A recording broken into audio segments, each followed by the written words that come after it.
Perkenalkan, saya Jessica Toporundeng dari kelas 2C. Di sini saya akan menjelaskan tentang asuhan kebidanan neonatus bayi dengan materi perawatan esensial BBL. Nah, yang pertama, neonatal esensial adalah satu strategi untuk meningkatkan kesehatan bayi baru lahir. Pelayanan kesehatan esensial ini pada neonatal adalah pelayanan yang diberikan pada BBL yang bertujuan untuk mengetahui kelainan bayi sedini mungkin. Jadi, dengan adanya pelayanan neonatal esensial, kita bisa mengetahui kelainan pada bayi baru lahir, terutama usia yang baru 1 hari. Pelayanan kesehatan esensial neonatal pada BBL meliputi saat lahir atau pada usia 0-6 jam, perawatan dilaksanakan dengan cara rawat jantung atau perawatan juga bersama ibu.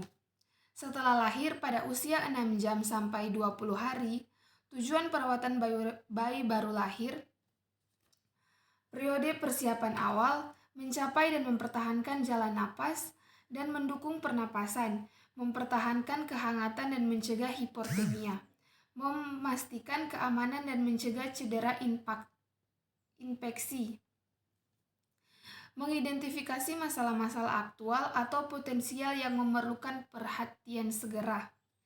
Perawatan neonatal esensial pada saat lahir.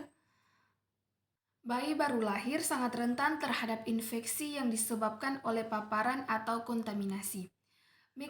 Mikroorganisme selama proses persalinan berlangsung, mampu beberapa saat setelah lahir, beberapa mikroorganisme karena dapat diteruskan lewat percikan darah dan cairan tubuh, dan misalnya ibu sedang terkena penyakit HIV, hepatitis B, dan C.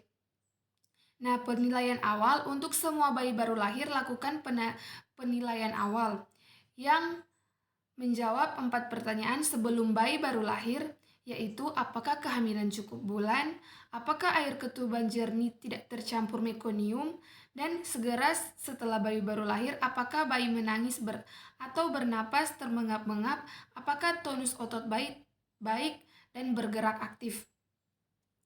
Nah, jadi setelah bayi baru lahir kita harus melakukan pemantauan awal, yaitu dengan melihat apakah air ketuban jernih dan tidak tercampur mekonium, dan juga setelah bayi lahir kita harus melihat apakah bayi menangis atau bernapas termengap-mengap, apakah tonus otot baik bergerak aktif. Nah, pencegahan kehilangan panas. Saat lahir, mekanisme pengukuran suhu tubuh pada BBL belum berfungsi sempurna. Oleh karena itu, jika tidak segera dilakukan upaya pencegahan kehilangan panas tubuh, maka bayi baru lahir dapat mengalami hipotermia. Nah, mekanisme kehilangan panas.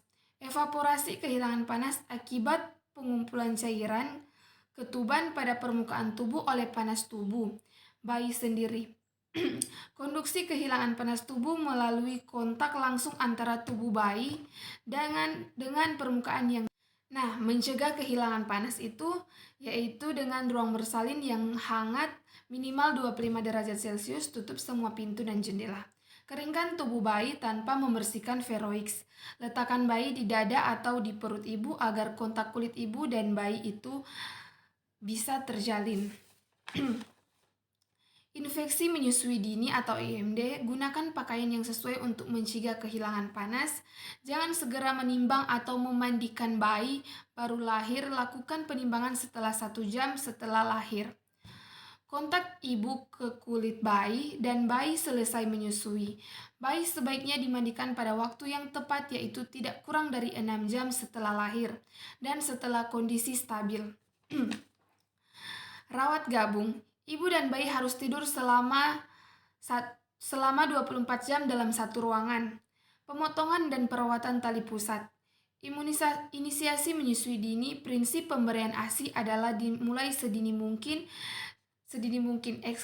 eksklusif selama 6 bulan, diteruskan sampai 2 tahun dengan makanan pendamping.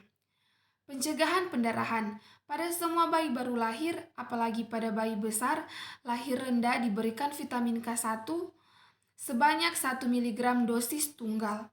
Intramuskular pada anterolateral pada kiri, suntikan K1 dilakukan setelah proses inisiasi menyusui dini dan sebelum pemberian imunisasi hepatitis B. Pencegahan infeksi mata. Salah satu tetes mata untuk pencegahan infeksi mata diberikan segera setelah proses IMD dan bayi selesai menyusui. Sebaiknya 1 jam setelah lahir.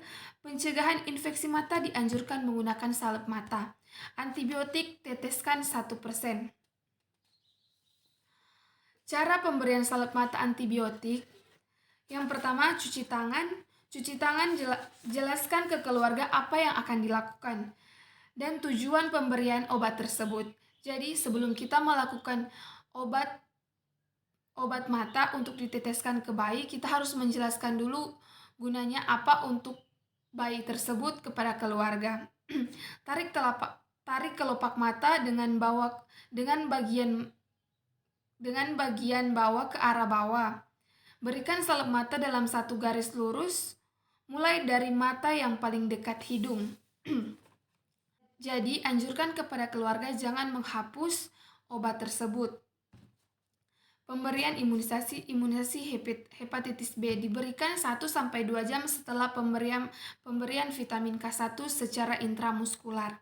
Imunisasi hepatitis B bermanfaat untuk mencegah infeksi hepatitis B terhadap bayi, terutama jalur penularan ibu bayi. Imunisasi hepatitis B harus diberikan pada bayi umur 0-7 hari. Pemberian identitas. Semua bayi baru lahir di fasilitas kesehatan harus segera mendapatkan tanda pengenal berupa gelang yang dikenakan pada bayi dan ibunya. Untuk menghindari tertukarnya bayi, sebaiknya dilakukan setelah IMD. Anamnesis dan pemeriksaan fisik. Setelah lahir, bayi stabil. Setelah 6 jam, pada usia 6-48 jam, kunjungan neonatal 1. Pada usia 3-7 hari, kunjungan neonatal 2. Pada usia 8-28 hari, kunjungan neonatal 3. Persiapan. Alat dan tempat, persiapan diri, persiapan keluarga, anamnesis. Nah, tanyakan pada ibu dan keluarga tentang masalah kesehatan ibu, kesehatan bayinya, atau keluhan tentang bayinya, penyakit atau yang mungkin berdampak pada bayi. Cara, waktu, tempat bersalin, kondisi bayi saat lahir langsung menangis atau tidak, dan tindakan yang diberikan pada bayi jika ada. Warna air ketuban, riwayat bayi buang air kecil atau air besar. Jadi pemeriksaan fisik yang dilakukan, lihat postur tonus dan aktivitas, lihat kulit wajah atau bibir berwarna merah muda tanpa adanya kemerahan. Hitung pernapasan dan tarikan dinding dada ke dalam ketika bayi sedang tidak menangis. Frekuensi nafas sesuai 40-80 kali per menit. Hitung dengan denyut jantung dengan menggunakan stetoskop. Lakukan pengukuran suhu ketiak dengan termometer suhu normal 36,5-37,5 derajat Celcius. Lihat mata tidak ada kotoran. Lihat bagian dalam mulut. Lihat dan raba perut, lubang anus, apakah mekonium sudah keluar. Timbang bayi, timbang menggunakan selimut, hasil dikurangi selimut. Mengukur panjang dan lingkar kepala bayi, panjang normal 48,52 cm dan lingkar 33-37 cm. Menilai cara menyusui. Pemulangan bayi baru lahir, bayi yang lahir di fasilitas kesehatan, seterusnya dipulangkan minimal 24 jam setelah lahir apakah pengawasan tidak dijumpai kelainan. Terima kasih.